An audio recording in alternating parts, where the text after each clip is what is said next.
Right away, sir. Shame on the police! There was a lot of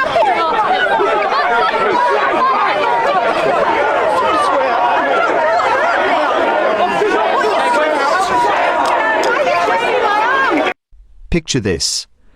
A man, a son of Britain, homeless, with nowhere else to go, finds himself in handcuffs. I ain't going to give names. You're under arrest for a failure to appear and assault police. No, that's wrong. You're arresting him for failing to give proper evidence. His crime? Not theft, not violence, but perhaps simply being a patron. This is a snapshot of the United Kingdom in recent times, a reality that has left many of us asking, whose side are the police on? For years, a disturbing pattern has emerged on our streets. We've seen British patriots, men and women who love their country, being systematically targeted, arrested, and silenced. Meanwhile, the very fabric of our society feels like it's being torn apart by chaos our institutions seem unwilling to confront. The people who pay their taxes, who work hard to fund the salaries of these police officers, have felt abandoned, left to watch as their voices are muffled and their concerns dismissed. We've watched in disbelief as police form protective cordons, not around the hard-working citizens of this nation, but around migrant-led protests, even when those protests have been linked to rising crime, disorder in our communities. When British patriots gather to peacefully protest against the consequences of mass migration consequences they see and feel in their daily lives, who do the police face? Not the source of the problem, but the people sounding the alarm. It has been a bitter pill to swallow. The guardians of our peace have appeared to be the guardians of a new, unsettling status quo. But now, something seems to be shifting. Right away, sir. Shame on the police! There was a lot of people Shame there! on every single one of them, sister. Shame on the police! Every single one of them are a disgrace! You need to take your uniform off and find another job! I'm sure you're capable of another job! Get away from the police! Find something better! You're a shame! You're a shame arresting! Welcome back to the channel, where today we dive into a case that cuts right to the heart of modern Britain: policing, patriotism, and public trust. What happens when a homeless man, not a criminal mastermind, not a violent offender, ends up in handcuffs, accused of nothing more than failing to provide evidence? This isn't just about one man. It's about the deepening rift between the police and the very citizens they are sworn to protect. We're going to examine why police resources seem laser-focused on silencing patriotic voices, while chaos in our communities often goes unchecked. And here's the twist: the winds might be shifting. Police, once accused of turning a blind eye, are suddenly cracking down on extremist protests. But is this real reform, or just politics playing dress-up? Stick around, because by the end of this video, you'll see why this isn't just about one arrest. It's about the soul of British police. Push into me, please. Someone else take the head.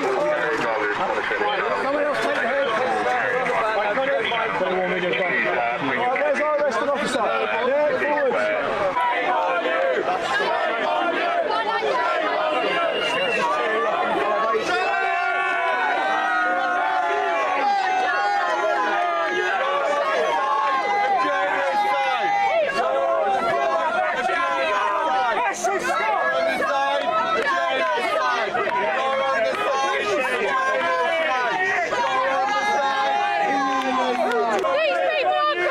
The political winds are changing, and with them, perhaps, the directives handed down to our police forces. We are suddenly seeing a wave of arrests at pro-Palestinian protests, demonstrations that have often descended into chaos, intimidation, and open support for extremist ideologies on British soil. The police are finally stepping in. They are making arrests. They are, it seems, doing the job we always expected them to do. The question is, can we trust this change? Is this a genuine awakening, a return to common sense policing, temporary, politically convenient maneuver? Are the police truly realizing their past mistakes and correcting their course to make Britain a safer, better place for its own people?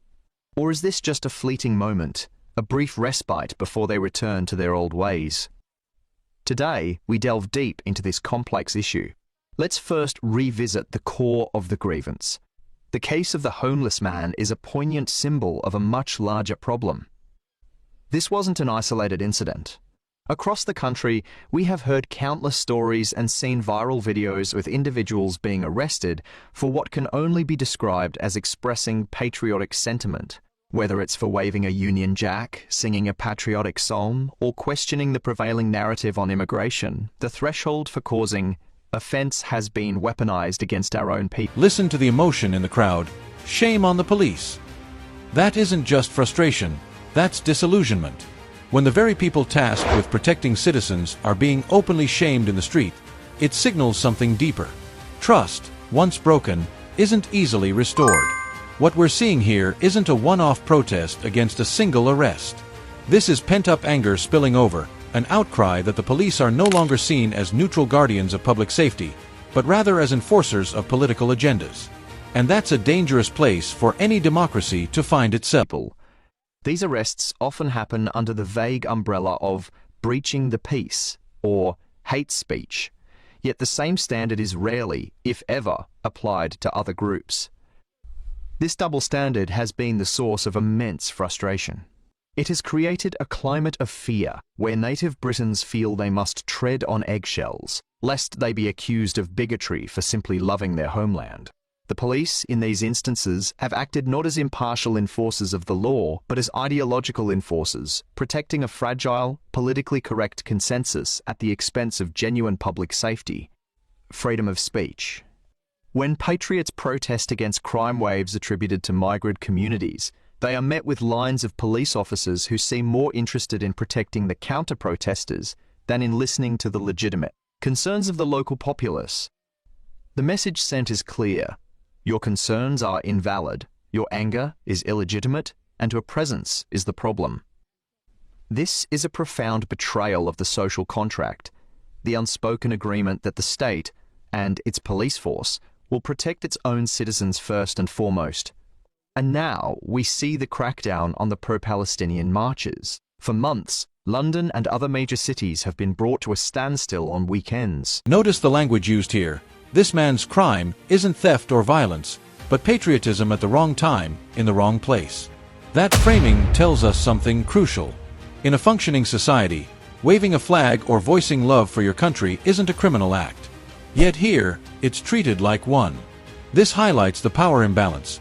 When the threshold for offense is vague and politically charged, it's not applied equally. Instead, it's weaponized against those the system deems inconvenient.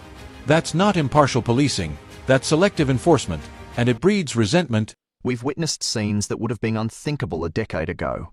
Open calls for jihad, glorification of terrorist organizations, and widespread intimidation of the Jewish community.